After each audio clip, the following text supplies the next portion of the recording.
চায়নার পাশাপাশি south Asian রিজিয়নে Pakistan এবং ইন্ডিয়ার মতো দুটি দেশ রয়েছে যারা আসলে নিউক্লিয়ার ক্ষমতা সম্পন্ন কিংবা নিউক্লিয়ার ওয়ারহেড সম্পন্ন দেশ। যদি এ দুটো দেশের পাশাপাশি মিয়ানমারের মতো একটি রাষ্ট্র, যে রাষ্ট্রের আসলে ফরেন পলিসি কিংবা ডিফেন্স পলিসি সবসময় একটি ধোঁয়াশার ভিতরে থাকে এবং অত্যন্ত কঠিন সিক্রেসির মধ্য দিয়ে যায়, যার সম্পর্কে কিংবা যে দেশ সম্পর্কে আমরা খুব কমই জানি, যাদের পলিসি সম্পর্কে আমরা খুব কমই জানি, সেই দেশটিও যদি একটি নিউক্লিয়ার ওয়ারহেড সম্পন্ন কান্ট্রি হয়ে যায়, সেক্ষেত্রে কিন্তু সাউথ এশিয়ান রিজিয়নের যে জিওপলিটিক্স রয়েছে কিংবা স্ট্র্যাটেজিক অবস্থানগুলো রয়েছে বা স্ট্র্যাটেজিক জায়গাগুলো রয়েছে, সেগুলো সম্পূর্ণভাবে রিশেপ হয়ে যাবে। প্রশ্ন হচ্ছে, মিয়ানমারের কি আসলে এই ধরনের নিউক্লিয়ার ওয়েপন তৈরি করার সক্ষমতা রয়েছে? আদৌ কি মিয়ানমার কোনো ধরনের নিউক্লিয়ার ওয়েপন বানাচ্ছে? এই প্রশ্নগুলো যাচাই করার আগে চলেন ঘুরে আসি 2010-এর দিকে। 2010-এর জুনের দিকের কথা।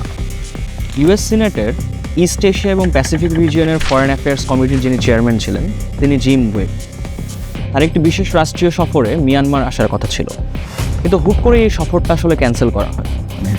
এর কারণটা হচ্ছে ডেমোক্রেটিক ভয়েসেস অফ বার্মা, যেটি একটি নরওয়ের অসলো বেসড একটি বার্মিজ ডেমোক্রেটিক অর্গানাইজেশন, তারা একটি রিপোর্ট প্রকাশ করে।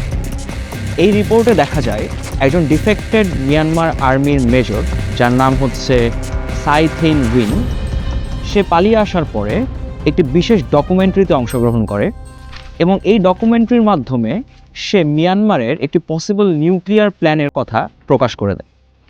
এবং এই প্ল্যানে দেখা যায় কিংবা অ্যাজিউম করা হয় যে মিয়ানমার আসলে এক ধরনের নিউক্লিয়ার প্ল্যান করছে, যেই নিউক্লিয়ার প্রজেক্ট কিংবা যেই নিউক্লিয়ার প্ল্যানের একটা বিশাল সাপোর্ট নর্থ কোরিয়া থেকে আসছে। এরকম একটি অ্যালিগেশন সেই ডকুমেন্টারিতে আসার পরে যখন জিম ওয়েব এ বিষয় সম্পর্কে অবগত হন, তখন উনি তার রাষ্ট্রীয় সফরটি ক্যান্সেল করে দেন। এখন প্রশ্ন হচ্ছে, এ ধরনের কোনো রিপোর্ট কি আসলে সেই সময়ে আসলেই অনেক ইম্প্যাক্টফুল ছিল কিনা, কিংবা এই রিপোর্টের সত্যতা ঠিক কতটুকু ছিল? এই রিপোর্টটা যখন জন কেলিকে দেখানো হয়, যিনি কিনা সাবেক ইন্টারন্যাশনাল অ্যাটমিক এনার্জি এজেন্সি, যেটিকে IAEA নামে ডাকা হয়, সেটির ডিরেক্টর, অর্থাৎ জন কেলিকে যখন এটি দেখানো হয়, তখন জন কেলি বলেন যে এই ডকুমেন্টারিতে যে ধরনের প্রমাণ কিংবা যে ধরনের ছবি কিংবা যে ধরনের ড্রয়িংস পাওয়া গিয়েছে, সেটিতে এইটুকু অন্তত প্রমাণিত হয় যে মিয়ানমার আসলে একটি পসিবল নিউক্লিয়ার প্ল্যানের দিকেই এগোচ্ছে। অর্থাৎ এই জিনিসটা আসলে খুবই নিয়ার ফিউচারে হয়তো দেখা যেতে পারে যে মিয়ানমার কোনো এক ধরনের নিউক্লিয়ার প্রজেক্ট কিংবা নিউক্লিয়ার ওয়ারহেড তৈরি করে ফেলেছে। তবে সেই সাথে সাথে কেলি এবং অন্যান্য যারা বিশেষজ্ঞ ছিলেন, তারা এটিও বলেছিলেন যে এটি হয়তো খুব শীঘ্রই দেখা যাবে না, কিংবা অতি তাড়াতাড়ি আজকালকের ভিতরে এ ধরনের কোনো নিউক্লিয়ার প্রজেক্ট কিংবা নিউক্লিয়ার ওয়ারহেড মিয়ানমার তৈরি করে ফেলবে, এ ধরনের সক্ষমতা কিংবা রিসোর্সেস মিয়ানমারের নেই। কিন্তু সময় পাল্টাচ্ছে। ফাস্ট ফরওয়ার্ড যদি আমরা এখনকার সময়ের কথা চিন্তা করি, একটি স্পেসিফিক রিপোর্ট দেখা যায় কিংবা অ্যাক্টিভিটিস দেখা যায় 2020 থেকে 2024 কিংবা 25 সাল পর্যন্ত আমেরিকান যে ড্রাগ এনফোর্সমেন্ট এজেন্সি আছে, DEA, তারা বিভিন্ন ধরনের ড্রাগ রিলেটেড অ্যাক্টিভিটিস প্রিভেনশন কার্যক্রম পরিচালনা করে।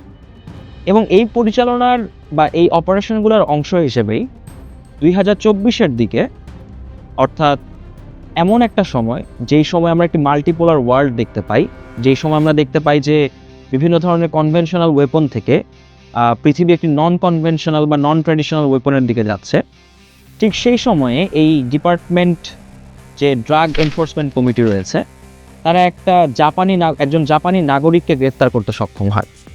যেই জাপানি নাগরিক মূলত জাপানের যে ইয়াকুজা গ্যাং রয়েছে, এই গ্যাংয়ের একজন মেম্বার, এবং তার নাম হচ্ছে তাকাশি। এখন এই গ্রেফতারটা কি শুধুমাত্র কোনো ড্রাগ রিলেটেড গ্রেফতার ছিল?